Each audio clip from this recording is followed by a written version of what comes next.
Hi everyone, thanks for joining me for today's video. It's about narcissists. Specifically, what's the narcissist like with the new person after you? I've made other videos about this similar topic, and I know a lot of you guys are interested in this.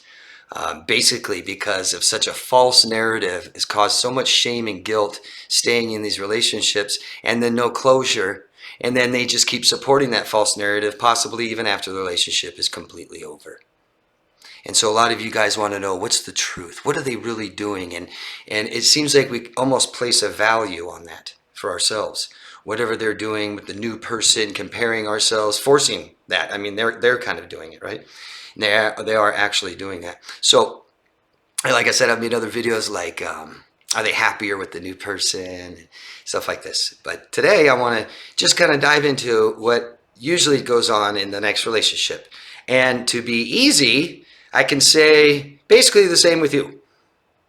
But that's not completely accurate. It could be different. I think that each relationship that they have is kind of like each relationship we have. They are different, in fact. They're with different people and different scenarios and circumstances and experiences. So I want to get into a little bit of what it's like after you.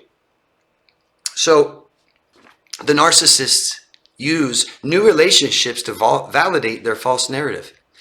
The false narrative they created with you. And it started right in the beginning, right? They're perfect. They're great. Omnipotent, maybe. Godlike. Amazing.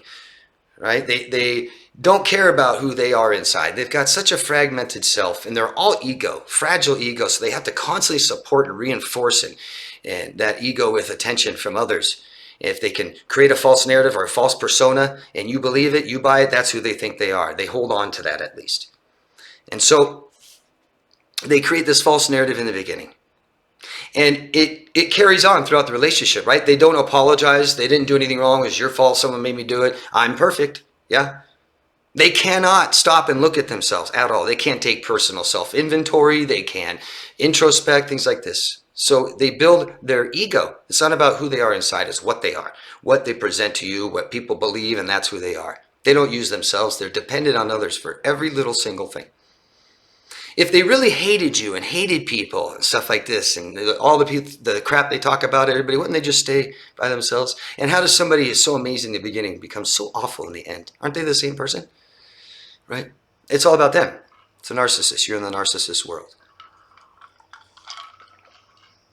So like I said before, two things here I want to get into, but realize that the narcissist has a fragmented self. Their true, authentic inner self split into pieces that they're totally not aware of. If they ever get into who they are, it's a bunch of shame, insecurities, and they hate themselves. They can't look at themselves. They don't want to do that. They reject themselves ever since childhood. Okay? So what happens is this relationship, they have some insecurities, okay? And so think of just stupid, ugly, and a failure. Think of that. These are things that are important to them. Looks, how I look, my intelligence, my success or failures. This is what's important to them. So during the relationship, that false narrative will be you. They soon start to criticize you, don't they? Demean you. Yeah? Look what you did. This was wrong. That was stupid. It was your fault. Oh, yeah, look at I noticed you're gaining a little weight. I see wrinkles around your eyes. Oh, gray in your hair. Yeah? Focus really on what somebody looks like, don't they? So after, and besides, oh, everything is your fault. Yeah? Everything's your fault, your fault, your fault. You didn't do this good enough. And that's what we sit and do in our heads afterwards, don't we? Was I good enough? I should have done this. Oh, I wish I didn't make that mistake. Maybe that's what ruined the relationship. But after the relationship, they are seeking validation for that false narrative, okay? They can't just keep it up themselves. They need people to validate that. They can't do anything themselves. There's no self-reliance. After the relationship, they have to be with somebody right away, okay? This avoids grief. This avoids failure. This avoids being by myself, which I hate. It's immediately to someone else. They start comparing with you. They start comparing the new person to you, okay? And at first, It's great. At first, it's good. That other person is so much better than you. They go into the relationship, they talk about you. I mean, they're talking about you. They are, trust me. My ex is this, my ex is that, my ex, whatever things they want to list that they did, that you did to them. It might be what they've done to you. If they can get somebody else to believe it, boom, that's it. I'm okay. I can kind of live with myself, even as long as I have someone else. So it's good at first, but bad later. Just like you.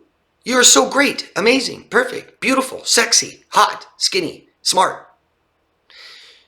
But what is it at the end? What is it at the end? You see, narcissists compare themselves to people all the time. All the time. With feeling so low about themselves, they must overcompensate. They have to be better than other people, and they think that it's measured by how we look and what we do. It's not, but that's what they believe. So, in a new relationship, they have not grieved your loss. And this might be confusing.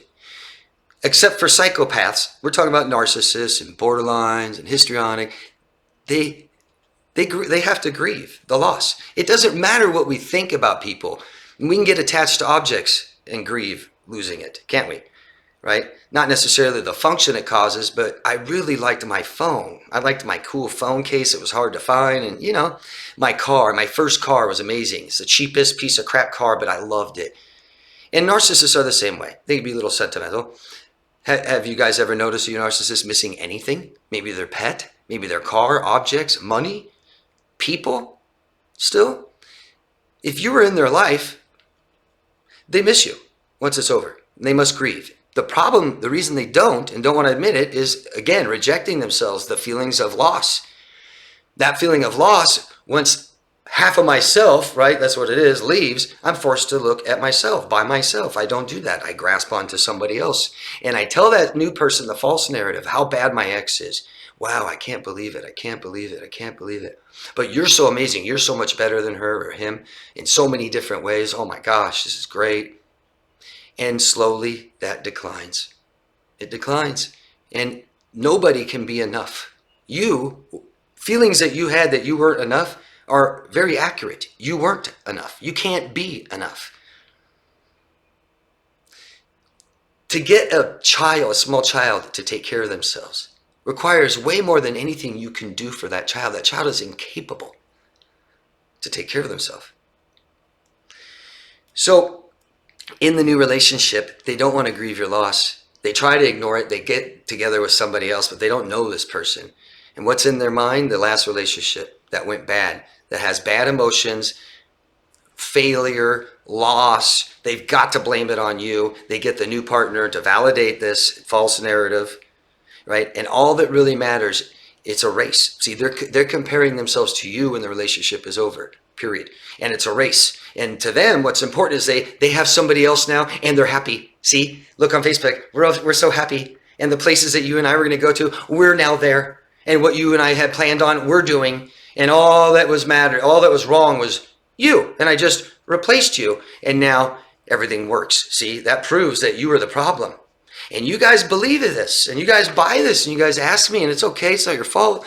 But you guys ask me all kinds of questions about what they're doing now. Are they happier now with somebody else? Are they gonna contact me again, hoover me again? You'll see this in obsession. You'll see this in stalking and talking bad about people. Can't get over it. Can't accept it. But they moved on, and it looks like everything's great because they put on a smile, don't they? And they got a new person, and you remember how happy you were in the beginning. Now, it may raise some hormones. It may be great to start all over for them. This new person doesn't know who they are. It's easy to make them believe there's something else, there's someone else. That may be easy, but it doesn't work. We have to be self-sufficient and take care of ourselves and meet our needs and stuff like this. They don't do that. Completely dependent on an outside source, you. Same thing as any other dependency like drugs and alcohol and sex and gambling and work. Same thing. It's never enough. You were never enough. You can't ever be enough. And nobody else can too. It's all short-lived excitement. That's it, that they hold on to and grasp. and say, this is the reality. If I feel happy for a moment, I'm a happy person. If I look happy, I'm happy. If I'm in a successful relationship, even though it's 2 weeks or 2 months, then I'm successful. My failures, I can always blame on somebody else. And what that means is they're unlovable. And I hope you guys understand that. And you guys might be a little unlovable after this kind of relationship too, but you guys are lovable and you will be again. Find yourself again and grow and heal. Recover from this relationship. Take time for the new one. Don't do what they do. It's not a race. Don't compare yourself. Stop looking over there and who cares what they do. Accept the relationship is over and move on with your own life, because they aren't doing that. You'll either keep them in your life or leave them behind. It doesn't matter how it works out, guys. It doesn't matter if they threw you and discarded you away and got people to believe you're a bad person like they all do. It doesn't matter.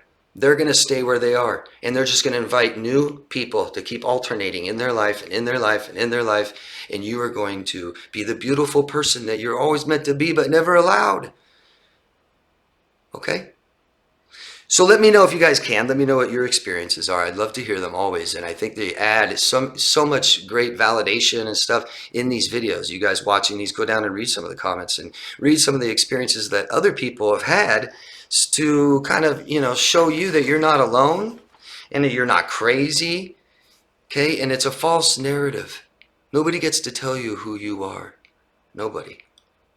Especially somebody who doesn't know who they are. Thanks, guys. Yeah, I'd love to know what you guys think. If you think this helped you or someone else, please appreciate it if you subscribe to the channel, comment, vote. Thank you. Love yourself first. I'll see you guys soon. Bye.